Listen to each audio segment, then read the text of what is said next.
Hey everybody, it's Dale Jr. at the Dirty Mo Media Studio. I'm remote again for the last time this year, at least this summer, for the guest segment. And we've got Martin Truex Jr. coming in. Can't wait to talk to him. It's going to be a lot of fun, so let's get going. The following is a production of Dirty Mo Media. All right, everybody, it's Dale Jr. back again for another episode of the Dale Jr. Download. This is the Allied guest segment. I want to thank Ally for bringing us the guest segment every single week. They do a great job supporting us here at Dirty Mo Media and the Dale Jr. Download. And they've got us another ally coming into the studio or coming remotely from New Jersey. And it's Martin Truex Jr. I texted Martin the other day. I said, hey, man, you got this retirement out of the way, the announcement out of the way. I'd love you to come on the show to explain to us what that was all like, and he's going to do that today. I want to talk to him about, his career. It's a very unique career of two different parts, right? Where he was kind of this journeyman race car driver that turned into arguably one of the best in the series in the second half of his career. So pretty incredible. We'll talk about that a little bit as well. What does he want to be doing in the next 5 or 10 years? What can I talk him into doing in the next 5 or 10 years? Let's have a lot of fun with this. Martin Truex Jr. is going to be calling in. Let's get him on the show. All right, so on the Dale Jr. Download today, a good friend of mine, Martin Truex Jr. Martin, I appreciate you giving us some time, man. What you doing? No problem, yeah. Just hanging out, actually getting ready to get on the boat and go do some fishing this afternoon. So I know. I was surprised that I called you last week or texted you last week, and I was like, I know you're fishing, and but if you could do the show, it'd be cool. And so I appreciate you taking some time away. I know you take advantage of that as much as you can. Where are you? I'm in New Jersey. So where in New Jersey? Whose house is that? This is Adam's, my buddy's house. My boat's Adam, the Adam I know? Yeah, you know Adam, my long childhood friend. So yeah, we're getting ready to go do some fishing today. So instead of doing it at my house and driving here, wasting time, as soon as I'm done here, we're getting on the boat and going. So you own a house in Jersey? I do. How long have you owned a house in Jersey? About 9 months, I guess. Yeah. So back in my hometown where I grew up on the water, and it's been good to get back to hanging out with my family and friends I grew up with, and just kind of back where I was 20 some years ago before I moved down to race with you. Did you think that would be what you would do? I never, we never really talked about it a ton, but I know you moved down to North Carolina when you started your racing career in NASCAR, and you got a place in Florida. I assume you still have that. Yeah. And so I know you love fishing, and I always assumed that would be where you would do all your fishing down in Florida. But did you always know you would end up back in Jersey? Not really. No, I just, you know how I am. I'm just not really much about planning and and talking about, feelings and things that I might do down the road.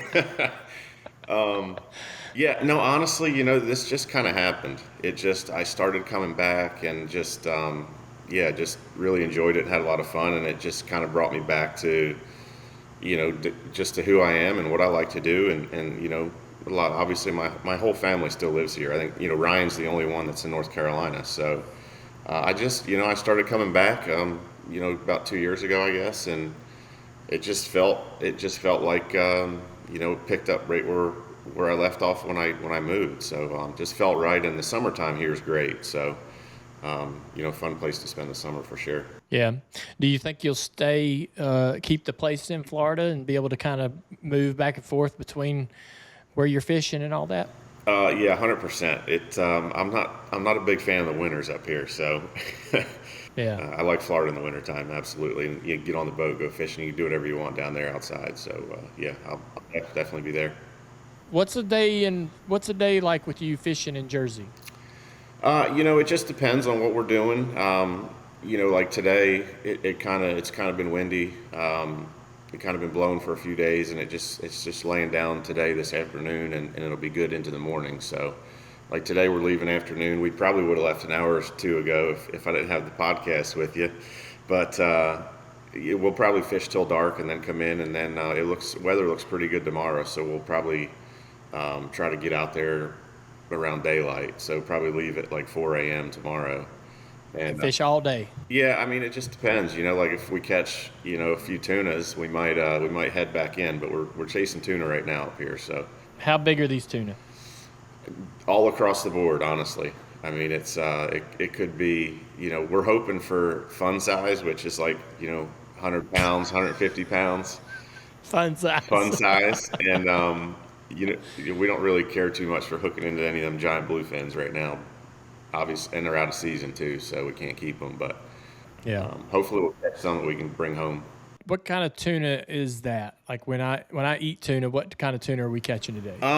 Yeah, I mean, it could be any kind. It could be yellowfin, it could be bluefin, it could be big eye. It just depends. So Yeah. they're all around right now. So you never really know what you're going to get into, and you just play it by ear. And What size is the boat? the boat's 34 foot. That's nice. Yeah, it's Got a cabin? Because if I get tired, I want to No. go lay down in the cabin. Nope. no. I mean, I could Can't lay down on the couch. I mean, I could. There's a lounge in the front you could lay on, or your beanbag chairs are really nice. They got beanbag chairs. Yeah, we bring beanbags if we're going to run far, just so you can lay down and take a nap, whatever. They work Oh, pretty good. Damn right. They're fun. Who all goes? Who's on there? It just depends. Today it's me, Adam, a buddy of mine, Jimmy, that I grew up fishing with up here, and then a couple Adam's buddies. So there'll be like 5 of us going for a few hours. Is Adam still in law enforcement? Yeah, That's cool. yeah.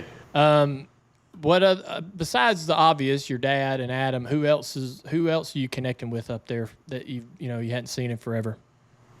Yeah, like the one guy that's fishing with us today, Jimmy. I fished with him when I was in high school a little bit here and there, and he, we kind of lost touch, and I hadn't really done anything with him in a long time. So fished a few times with him already, and really just family, honestly, Yeah. for the most part. And then people that I know that weren't really close friends or anything, but I see them around, and you always bump into them, whatever. So everywhere I go, I see somebody I knew at some point in time. So it's pretty cool. When you decided to retire and you said you're going to run some races, what does run some races feel like to you? I'm not exactly sure yet, but it looks like it's almost a guarantee right now. I feel like that I'll probably run the Daytona 500, which not a done deal yet, but I feel like it shouldn't be too hard to finish that up. And honestly, after that, I don't know exactly. I'll definitely run a few Xfinity races. I don't know if that's 2 or if that's 5 or 6, or just starting to talk about it now. So we got to kind of look at the schedule, see where I would like to run, if we can make that all work. And then, I feel like it'd be cool to do a little bit more if I had to get something going for Ryan. If we could split a car for a certain amount of races, or do something like that, I would be interested in that. And I don't know, maybe even a few truck races here and there if I could put something together. So Yeah. I know Have you ever raced truck? I know you're surprised. I won it. The last truck race I ran, I won. Really? You don't remember the dirt race? No. Come on. Where's your memory going? You slipping on me? I remember all the old nothing that's happened in the last 10 years. Yeah, so I ran a truck, and the first year we ran Bristol Dirt, which was what? Damn. 21, All right. 20 or 21. Yeah. So Yeah. That's the only truck race I've run since 2004. I do kind of remember that, I think. I know you're surprised because I heard you say it somewhere or seen it somewhere that you said nobody's ever going to see me again. Yeah. Well, I know if you had your way, you'd be in a deer stand or on a boat every day. And I mean, am I far off? Yeah, I mean, I think you're a little bit off. I maybe not every day, but a lot of days, maybe 5. A lot of days.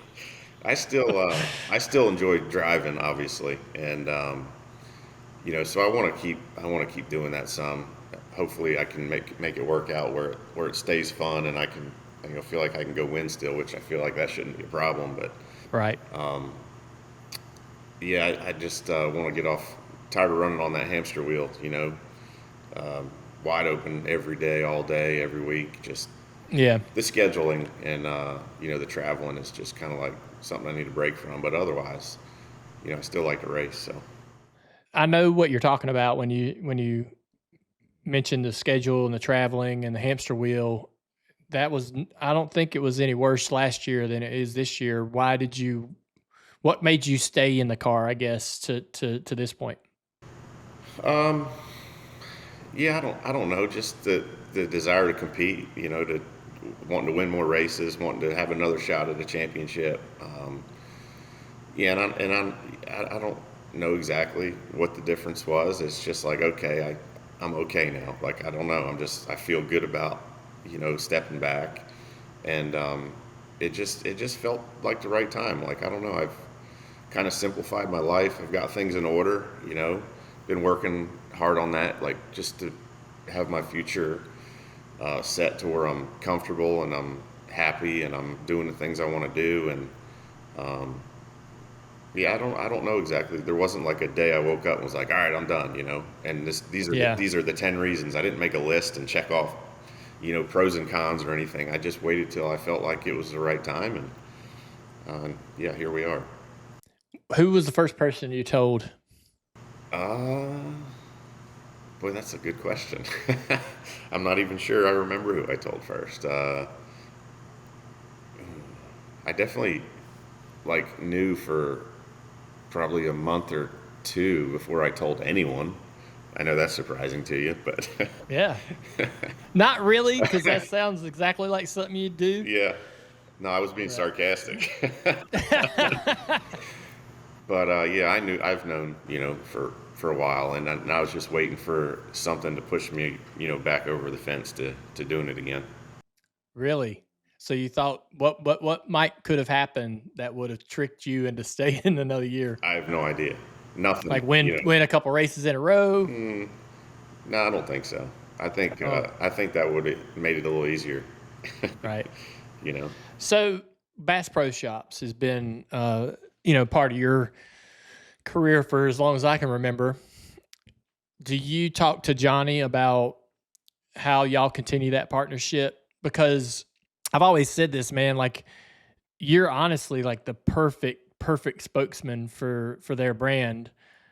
I mean, the racing isn't even the best part about it. You love everything that Bass Pro Shop represents, and you dabble and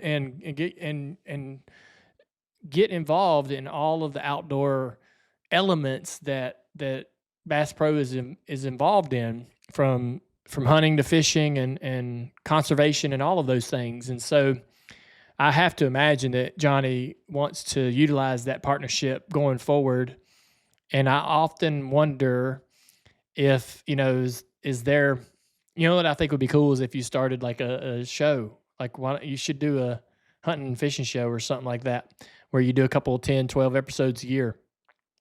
You ever thought about that? Yeah, I mean, I have. I think, going back to, where it started with Johnny and just the friendship we've developed over the years, and obviously, I definitely feel like the luckiest guy in the world to be partnered with someone like that. That is just such a genuine, friend, and their family, and just what they have meant to my career, and every time I needed something, or something was changing, they always stood behind me. And um, I've told Johnny, and he doesn't really like to take much credit for it, of course, but there's no way I would ever won a championship, I don't think, without his support. And just when I went to drive the Napa car, he was fully supportive of that and the opportunity, and he still wanted to be an associate sponsor, and he was on that car.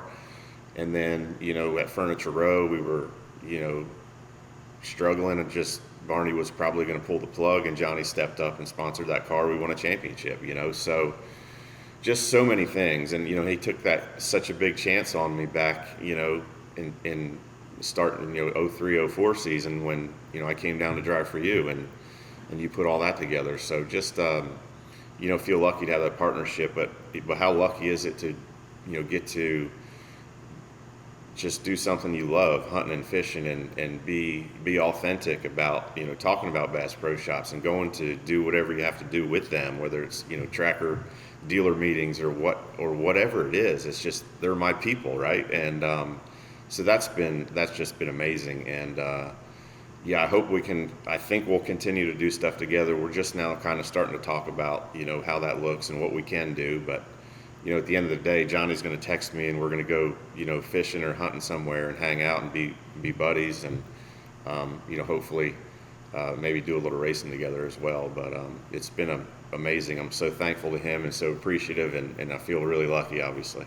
I can see where, Bass Pro Shops and you have a professional relationship for the next decade. You're going to, dabble in racing. They certainly want to be a part of that, but you're also going to have a process of I know you won't want to discuss this right now today, but you will have a moment where you're being inducted into the Hall of Fame as a champion and a multi-time race winner, where they'll want to be part of that celebration. And I just feel like that there's a real opportunity for you. I know that you're not this style of person to get on the other side of the camera, and you're not something you truly seek out, but I would love to watch you go fish, like what you're going to do this afternoon. I would love to watch that in a 22-minute show. Right. I would love to, like, I go hunting with you, but I don't know what your day's like from the moment we part at the camp and get back together, right? Yeah. And so I'd love to hear, I think you're an incredible deer hunter, and I'd love to hear your mindset and the things you're thinking about. So I think that there's a real cool opportunity there for you to have a little fun, and also, try to introduce some of the things that you love to do to a lot of people. But you talked about your career. I wanted to discuss that a little bit. I can't think of another situation that's kind of like yours, where it's almost two halves. I don't know how you feel about it, but when basically the public looks at your career, there's this Martin Truex Jr. that we all thought we knew, and then there's this second half of your career where you were one of the best, if not the best driver in the series in terms of, championship 4 appearances, championships, wins, and all of the success that you had.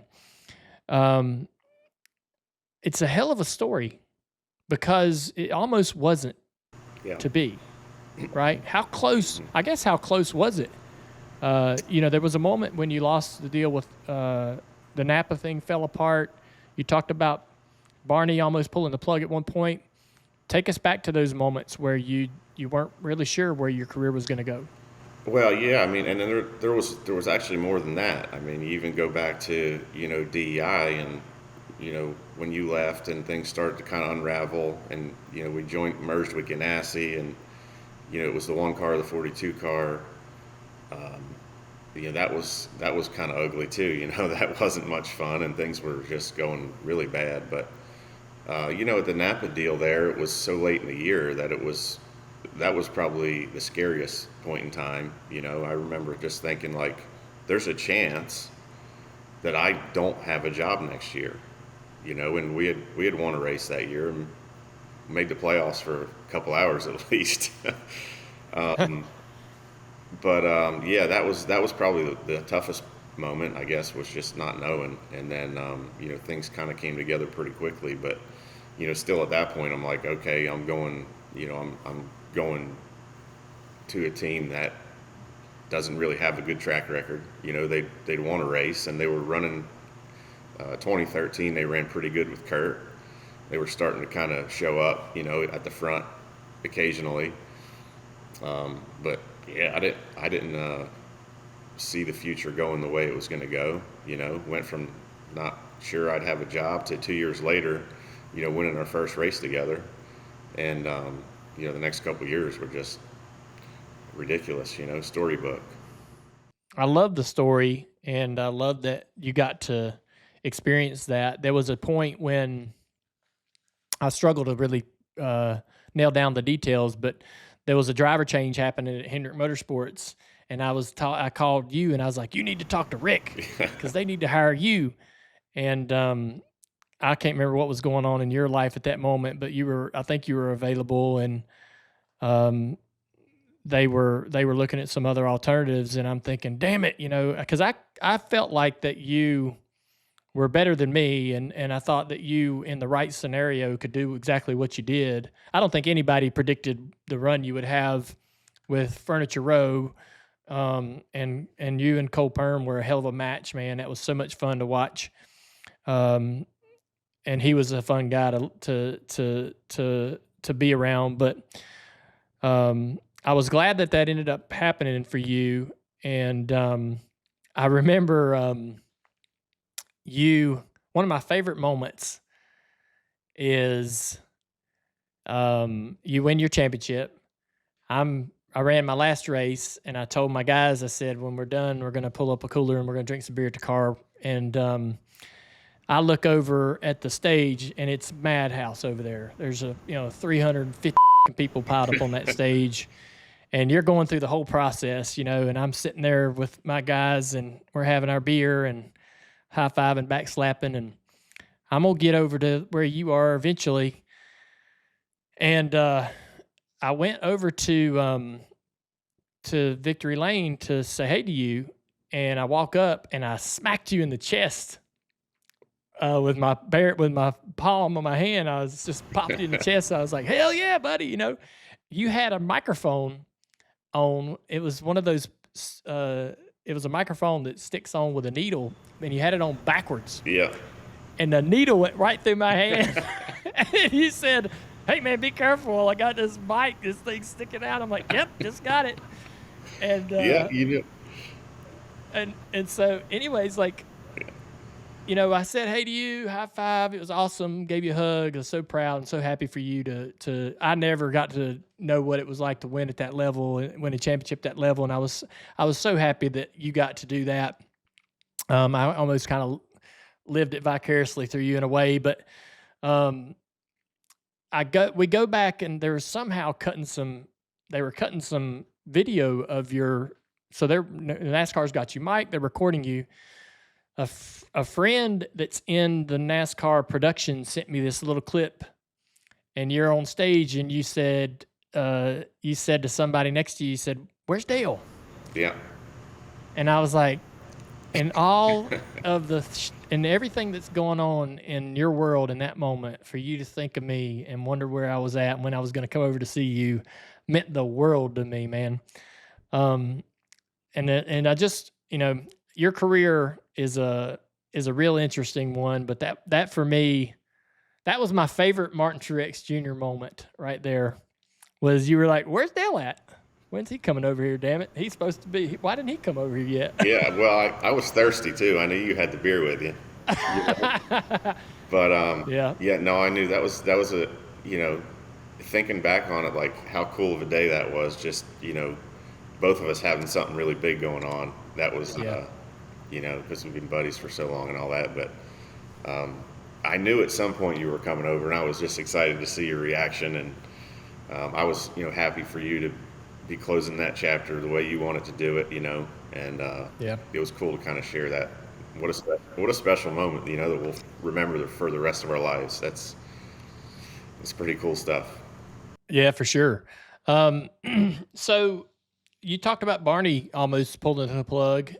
Was that before the championship? Was that prior to the championship? I know that things seem to always be a little kind of difficult for him, because he was certainly investing a ton of money into the team. Yeah, and I don't know. Obviously, after 2018, when it did go away, it felt a little different. Like 2015, 2016, it was always like, just kind of Barney, the way Barney kind of was, well, we need to find more money, and he always kind of made you nervous that at any point in time he might just lock the doors and tell everybody to stay home this week. Because because every time the guys needed something or wanted something, he didn't even ask what it was for. He's like, is it going to make the car go faster? Go get it, And that's really kind of like how that place went for a while. And then, I'm not sure exactly, what all happened, but so 2015, it was Denver mattress on the car, and it was Furniture Row every week.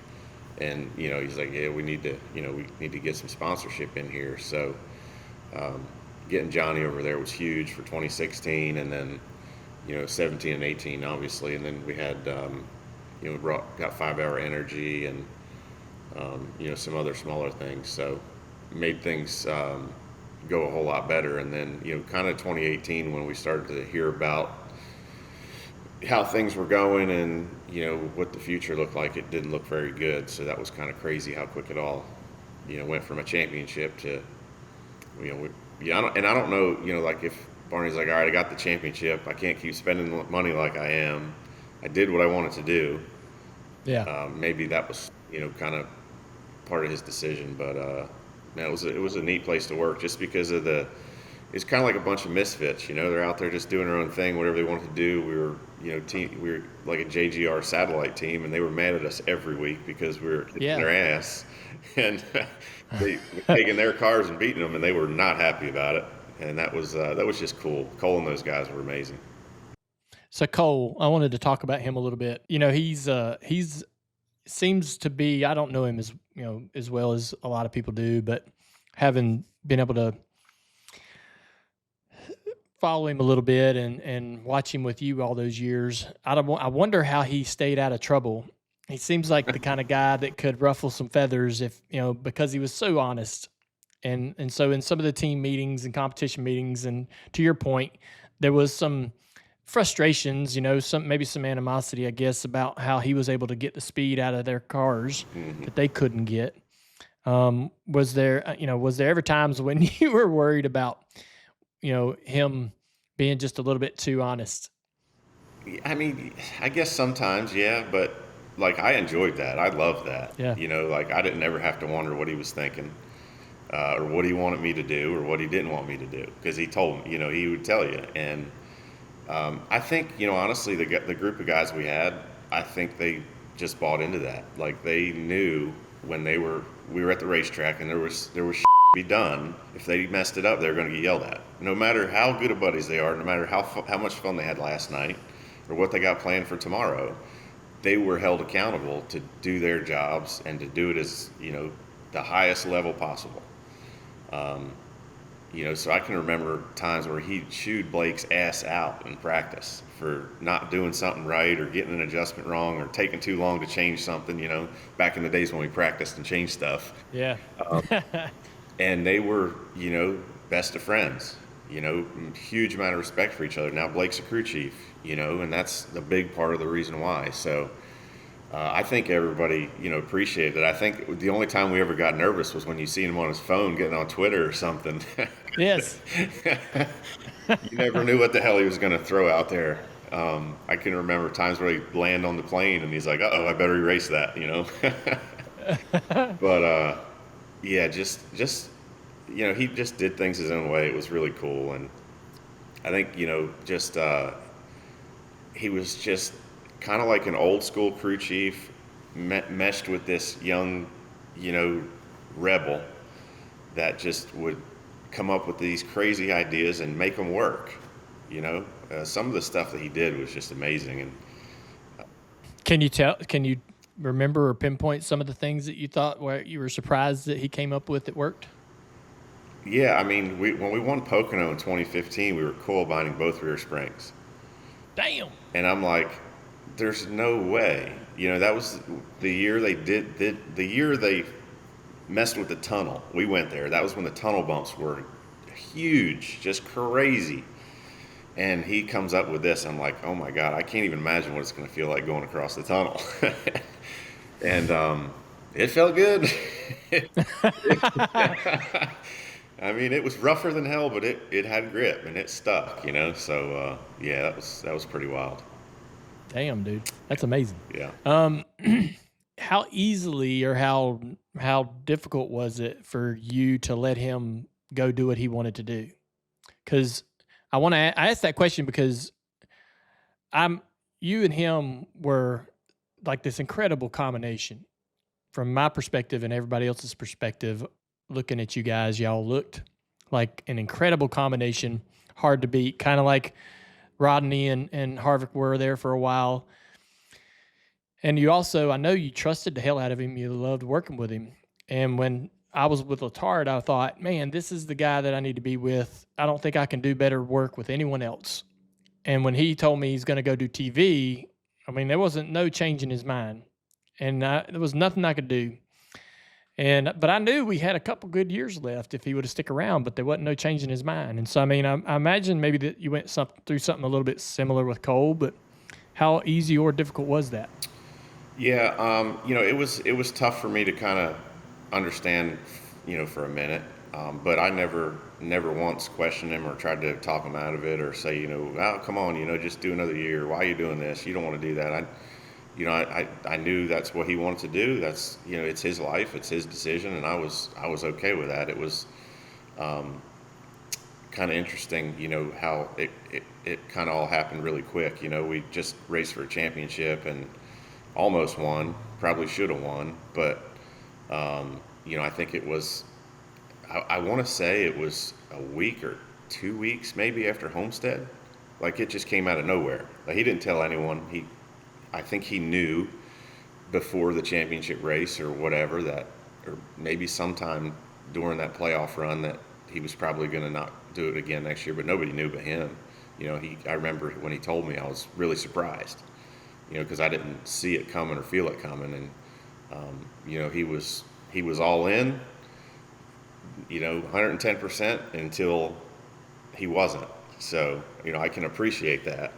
And I definitely, was surprised, but I never once talked to him about trying to keep him around. I was like, okay, that's cool. I remember he came to the house and we had a couple drinks and talked, and that was it. He's like, I already got my packed heading to Canada. So it all happened really, really fast, but I was happy for him, and I wish we could have won that championship, send him out the right way, but didn't get it. Did I hear right that he's still sort of involved in competition meetings every once in a while, or he still kind of stays connected a bit to the team in an advisor role? He does a little bit of work behind the scenes. And I don't even know how much it is now. I know it was, the last 2 years. He was doing some work, but I don't know exactly how much he's been doing this year. And he's, we don't talk about things, and he's not, visible in any way. It's kind of all behind the scenes computer work. You ever hear from him? Yeah. Once in a while. Yeah. Usually when things go good, which not much good been talked about lately. With the next gen car, you started out, and like everybody, y'all kind of struggled to find out what the car needed and what you wanted from the car, and then you had this little stretch of pretty good success with it. And it ebbs and flows. Mm-hmm. If you would have retired a couple years ago, I would have probably assumed that this next gen's car played a big role in that decision, but I don't know that it did these days. Has the new car grown on you? Do you enjoy, what that car asks for and what you need to do with it as a driver? At times, yeah, and at times it's really, really frustrating. What about it's frustrating? Just the aero problems that we have, the traffic issues. It's not a secret, right? Like, I can talk about, how bad these things are in traffic, how you can't pass, and you have a bad pit stop, lose a couple spots. It could take you the whole race to get them back. You can literally you can be the fastest car on racetrack, or have the fastest car on racetrack, and you can run 10th.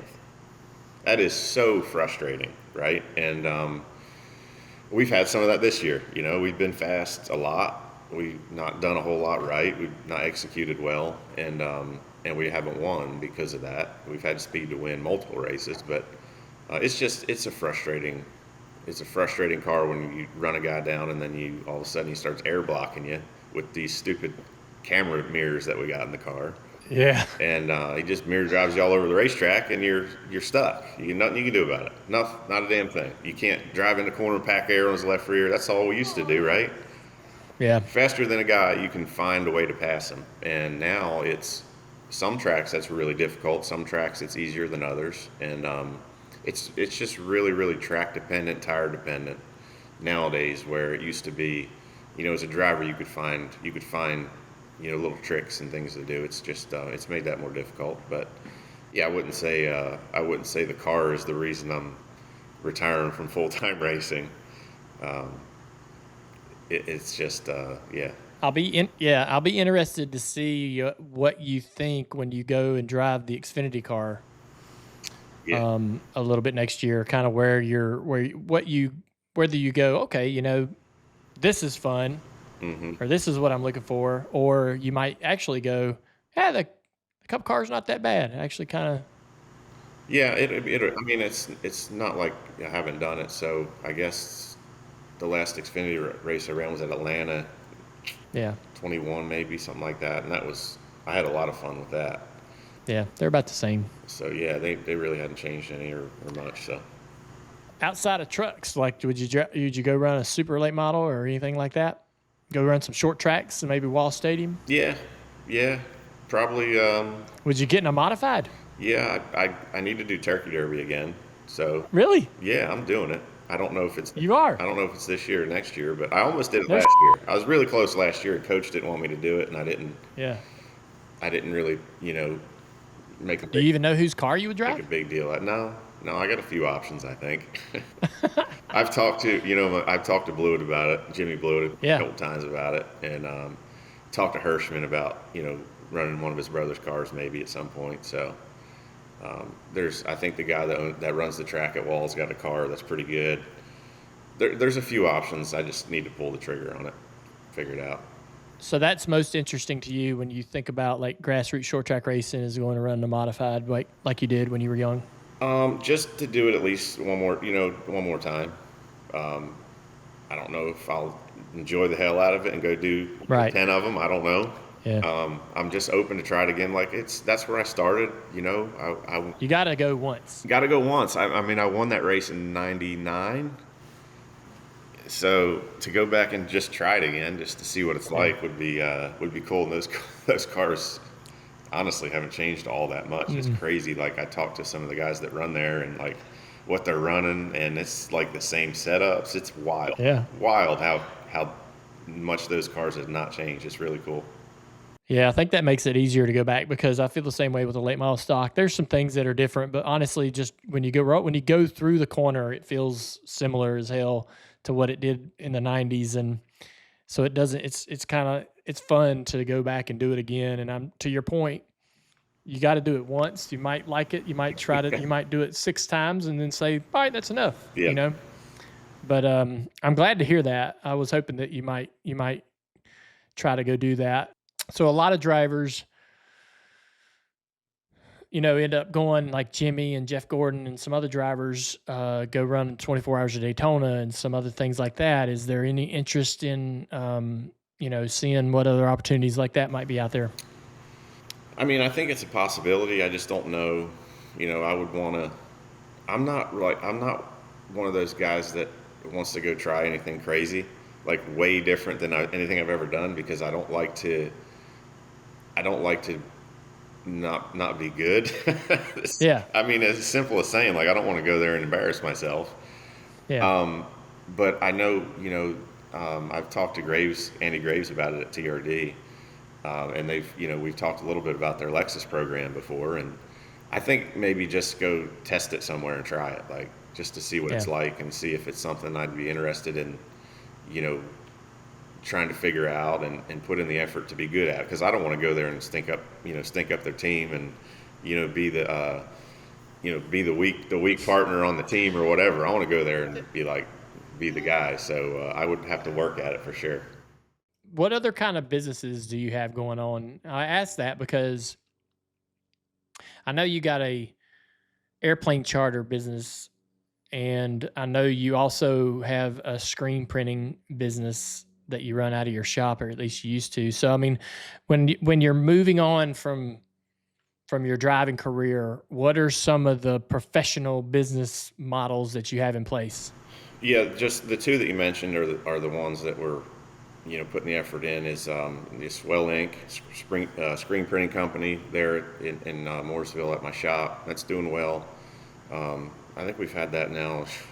It's got to be going on 5, 6 years, and they're doing good. They make a lot of stuff in the sport, a lot of team apparel, things like that, and then some stuff that we sell for like Fanatics and do a bunch of things for sports teams and all that. So they're really, really busy cranking stuff out like crazy.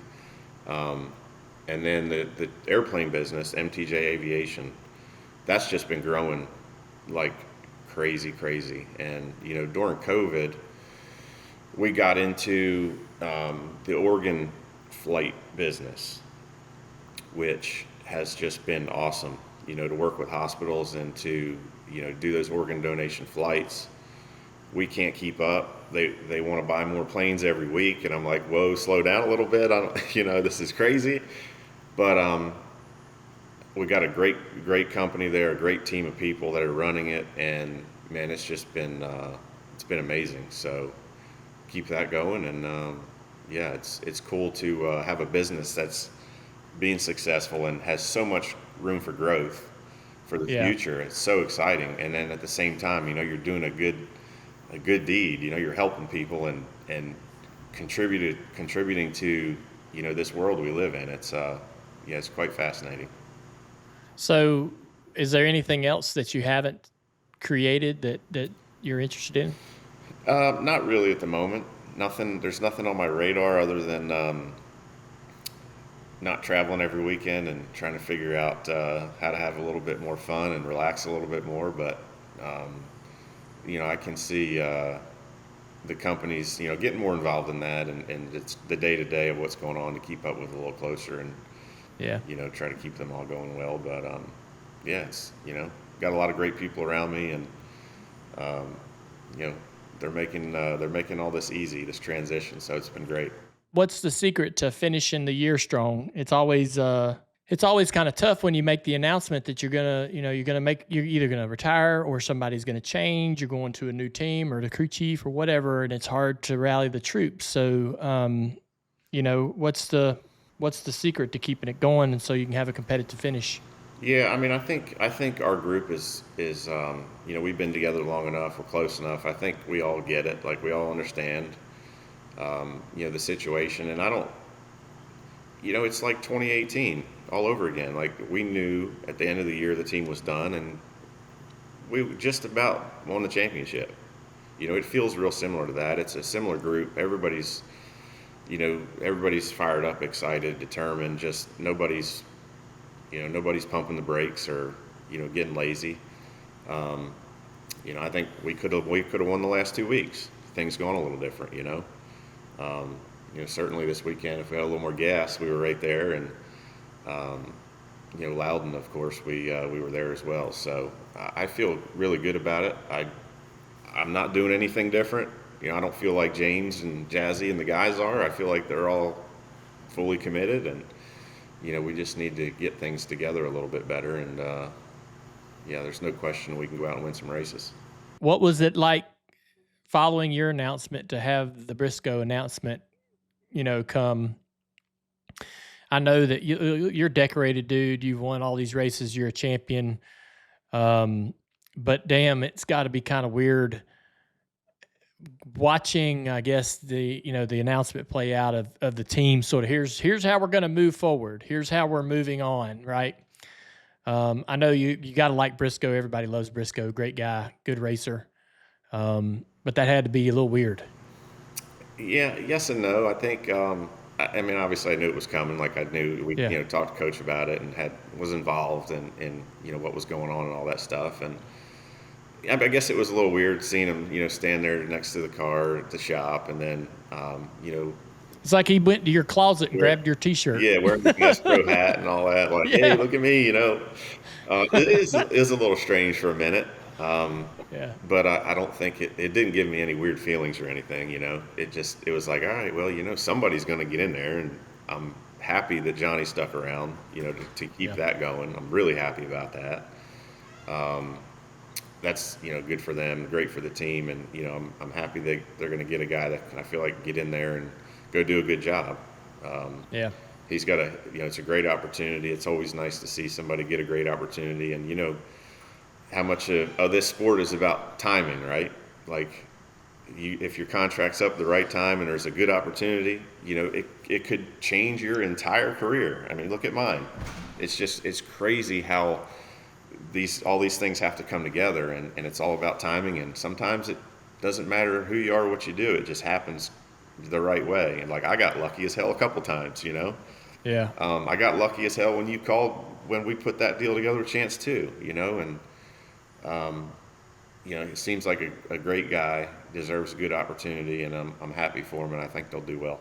So me and you got some hunting land in Ohio. What time of the year are we going hunting? I know we usually go into October, 1st of November, but when do you think we need to go? First good weather we get in October, we are going. Okay. Those first couple cold days if you get a little cold snap in October, that is the best time to be up there. So just we'll keep the plane ready to go. We'll be ready. What other areas in the country do you like to go deer hunting? Well, I've been the last couple of years. I've had that 3-week kind of hunting spree straight after before and after Phoenix. So yeah. I was, the season's over a week later this year, so that kind of screwed things up a bit. I used to go, like last year I went to Kansas before Phoenix because it's right on the way. It worked out well. And then I always go to Johnny's in Missouri right after the season's over, so I'll definitely be doing that, but I'm hoping I'm not a week late from when it's really good because Phoenix is a week later. But yeah, I've been doing Missouri, Illinois, Ohio. Those are the three standard places the last couple of years, right in November. When are we going to start looking at our cameras? I was thinking, when you sent that text to me in LW last night, I was like, all right, it's July, boys. They're getting they're growing pretty good. So we need to get them going soon. I bet there's, they're another month, they'll be done growing. So it's we need to see what we got running around. Yeah, I got my email to remind me to renew my license, so we gotta get on it. Start getting down there. I don't get those. I just do it. I just buy it every year. I think I don't. Yeah. You probably got the lifetime membership. I don't think so. Well, man, I'm gonna let you go so you can get on that boat. I enjoyed talking to you, man. Yeah, it's always fun. The news about your retirement and your decision to retire, we knew it was going to come eventually. Kind of felt like over the last 3 years you'd been really contemplating it pretty seriously. I'm glad that you feel comfortable with the decision. You've been a good friend. Always had a lot of fun racing with you too, and I'm feeling better that you're not going to disappear. I'm feeling better that we might actually get to see you quite a bit. I said the other day on text message, I said, so Truex is not a texter, right? If I go back and look at our text messages, just me and you, I get a okay, LOL, yeah, figured, that's for sure, laughing my ass off. Thanks, pal. Yeah. Okay. Laughing emoji. I mean, that's it. That's it. That's Truex when he's texting. Yeah. But I think you're gonna text at a record pace over the next several years. Now that you're not a miserable full-time Cup race car driver. Yeah, I don't know if the texting's gonna change. I bet it does. I mean, I'm kind of just straight to the point, Yeah. I think it. I know you love racing, and I know you made your whole life, doing this every single week, but I don't even know that you realize how much pressure that you've been under and how, because, I mean, it's changed so much in the last 10 years, man. I was talking to Joe Logano about this. The you guys got to do during the week now, it's not even close to what we were doing 10 years ago. Yeah. And so you just don't even know when you climb out from under this rock, how damn much weight's going to be lifted off your shoulders. You probably won't realize it till after you finish that Daytona race and really truly get into this new pace of life. But I'm looking forward to watching you go through that. I'm really looking forward to watching you go through the next 2 or 3 years and really try to evolve into this person you want to be for the next couple of decades. Yeah, it's crazy. It's crazy to think about it, all of it for sure. And I'm just kind of like going to take it as it comes and try to enjoy it. And yeah, for sure that things have changed a lot in the last 20 years or whatever I've been in the sport. It's crazy different, but man, I've enjoyed it. I've been lucky, and it's been fun. And I'm not gonna be going. I won't be gone. So Yeah, go have some more fun. It'll be good. We will. We'll definitely be hunting in Ohio. I know that. Absolutely. All right, buddy. Thank you, Martin. Thanks for the time today. Hope you have some good luck on the boat this afternoon. All right, buddy. Thank you, man. All right. So, great conversation with Martin Truex Jr., and I'm thankful that we got a chance to speak to him, considering everything that's going on in his life.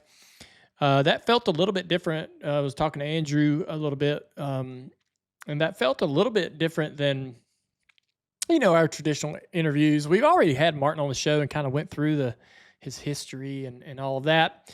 But this was, it's timely because he's made this decision to retire. He's sort of still in the process of figuring that out and what that means. And I can see in his eyes and the look on his face, I know him well enough that I feel the pressure coming away. Like I feel the layers and layers of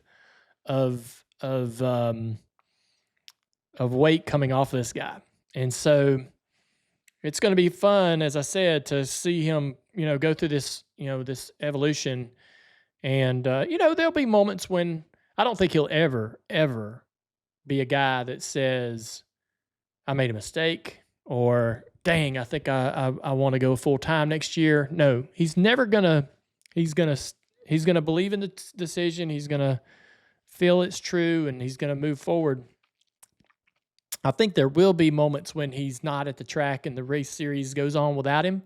That'll take some getting used to, but I don't feel like he's a guy that's going to struggle with this decision at all. So, it'll be fun to see, what he does over the next couple of years. And like you said, we'll still see him around. And I was trying to drop that little bug in his ear about doing a TV show around the outdoors because he loves it.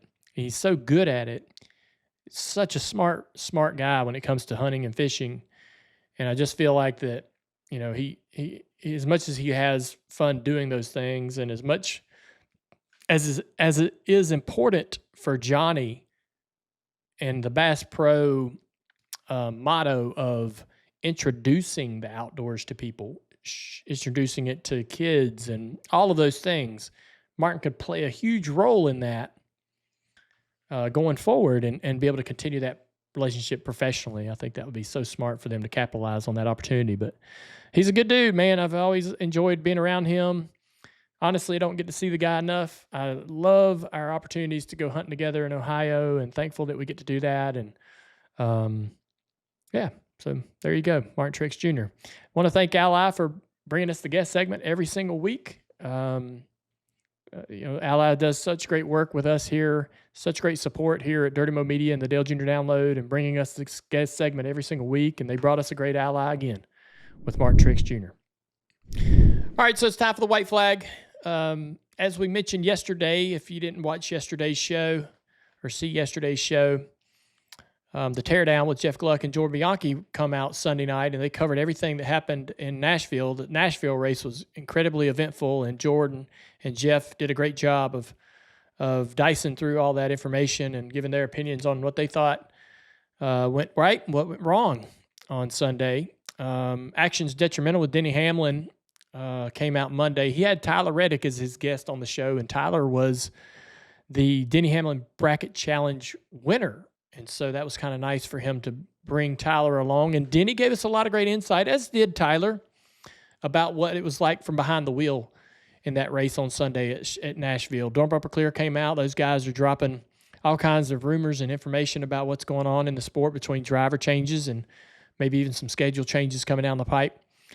Yesterday's Dirty Air Show was a lot of fun. If you didn't listen to that, we talked about the race as well and some of the other things going on in our lives. There's a pickle update and a Titanic update as well. Speed Street with Connor Daly and Chase Holden comes out today. And tomorrow, DJD Reloaded. It's been a great show. That Thursday DJD episode has been great all year long. They've got another episode coming out tomorrow, as well as Dirty Modo with Steve Letarte and Tampa Timms. Chicago is an opportunity, I think, for bettors to really seize some good bets, and I'm hoping that Steve Letarte and Tampa Timms, I'm pretty confident that they will give you some great insight on where to go with your units, and hopefully everybody can be successful. We got a great Apple review from Go Kenseth. All right. I love your show and have listened to every episode. I wasn't an Earnhardt fan during either of Junior or Senior's career, but Dale Jr.'s love for the history of the sport really opened my eyes. I appreciate that, Go Kenseth. That's a great name. Matt's a great driver, great friend. I hope you guys enjoyed this one. I love catching up with Martin. I had to talk him into, getting on the boat a little later today to give us a couple hours to talk to him. He was gracious, and we appreciate it. So thank you again, Martin, and we'll see you guys next week. Check out Dirty Mo Media on Twitter, Facebook, TikTok, and Instagram.